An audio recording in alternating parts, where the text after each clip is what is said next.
মহাকুম্ভ পূর্ণ মেলা, যেটা ১৪৪ বছর পর আয়োজিত হয়, অর্থাৎ এবছর ২০২৫-এ যেটা প্রয়াগরাজে আয়োজিত হচ্ছে। আমরা পৌঁছে গেছিলাম সেই প্রয়াগরাজ শহরে এই মহাকুম্ভ মেলায়।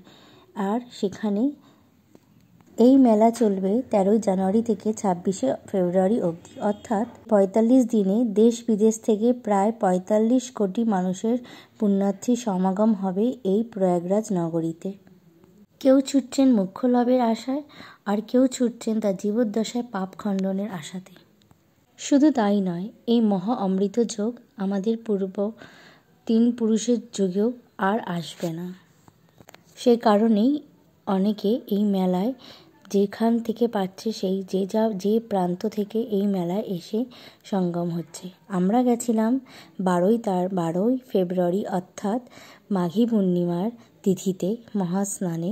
আমরা সেখানে প্রস্তুত ছিলাম এবং স্থায়ী স্নানের জন্য আমরা সেখানে গিয়ে হাজির হয়েছিলাম। ইন্দ্রপুত্র জয়ন্ত ১২ দিন ধরে পালিয়েছিলেন। এই ইন্দ্রপুত্র জয়ন্ত ১২ দিন ধরে যখন পালিয়েছিলেন, যে ৪টি স্থানে এই অমৃত কলস রেখেছিলেন, সেই 4টি জায়গা হচ্ছে গিয়ে, তা হলো উত্তরাখণ্ডে গঙ্গা নদীর পাড়ে অবস্থিত উত্তর প্রদেশের গঙ্গা, যমুনা ও অদৃশ্যভাবে বয়ে চলা সরস্বতী নদী, যার সঙ্গমস্থল হচ্ছে প্রয়াগরাজ, মহারাষ্ট্রের গোদাবরী নদীর পাড়ে অবস্থিত নাসিক এবং মধ্যপ্রদেশে শিপ্রা নদীর পাড়ে অবস্থিত উজ্জয়িনী। কুম্ভ কথার আর্থিক অর্থ হল কলস, মানে কলসি। পূর্বকথিত আছে, যখন সমুদ্র মন্থনের অমৃত কলসি নিয়ে দেবতা আর রাক্ষসদের মধ্যে যুদ্ধ হয়েছিল, তখন রাক্ষসগণ সেই অমৃত কলসি নিয়ে যেতে সফল হয়েছিল।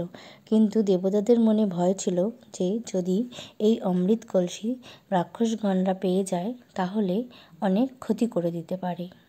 দেবতাদের মনেও ভয় ছিল যে যদি রাক্ষসগণ সেই অমৃত পান করে নেয় তাহলে তারা অমর হয়ে যাবে। সেজন্য তখন দেবগণ বিষ্ণুদেবকে স্মরণ করেন এবং বিষ্ণুদেব রাক্ষসগণদের বিচলিত করার জন্য নারীর রূপে ধারণ করেছিলেন। তখন দেবগণ ইন্দ্রপুত্রকে এই অমৃত কলসি উদ্ধারের জন্য, রাক্ষসগণের কাছ থেকে অমৃত কলসি উদ্ধারের জন্য দায়িত্ব তাকে দিয়েছিলেন।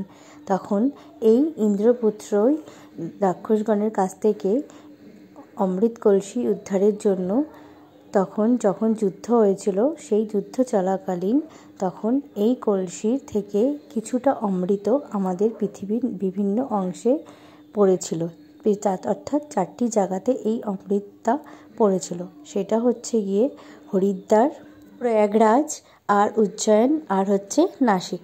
পর থেকেই এই 4টি স্থানে কুম্ভ মেলার আয়োজিত করা হয়।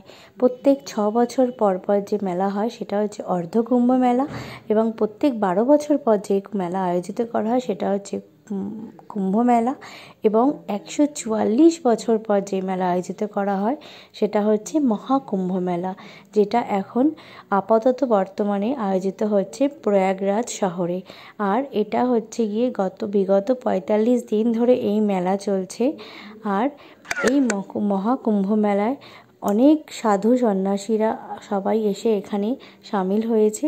আর আমি নিজেকে অত্যন্ত ভাগ্যশালী মনে করছি যে আমি এই এত বছরের পর আয়োজিত হওয়া কুম্ভ মেলায় নিজেকে আমি দেখতে পেরেছি, নিজে চোখে গিয়ে আমি ওখানে দেখতে পেরেছি এবং নিজে আমি ওই সঙ্গমস্থলে গিয়ে স্নান করতে পেরেছি। মহাকুম্ভ এতটাই পবিত্র হয় যে ১,০০০ অশ্বমেধ যজ্ঞ এবং ১,০০,০০০ পৃথিবীর পরিক্রমা করার পর যে আমরা পুণ্য প্রাপ্ত করতে পারি, সেটা আমরা শুধুমাত্র এই মহাকুম্ভে একটা চান করলে পরে আমরা সেই প্রাপ্ত পেয়ে যাব।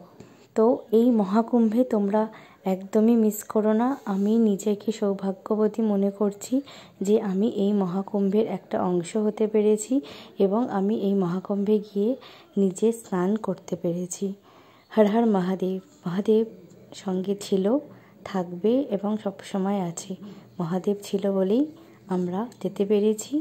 তোমরাও ভগবানের প্রতি বিশ্বাস রাখো, তোমাদেরকে ভগবান অবশ্যই সেই প্রাপ্তি করাবে।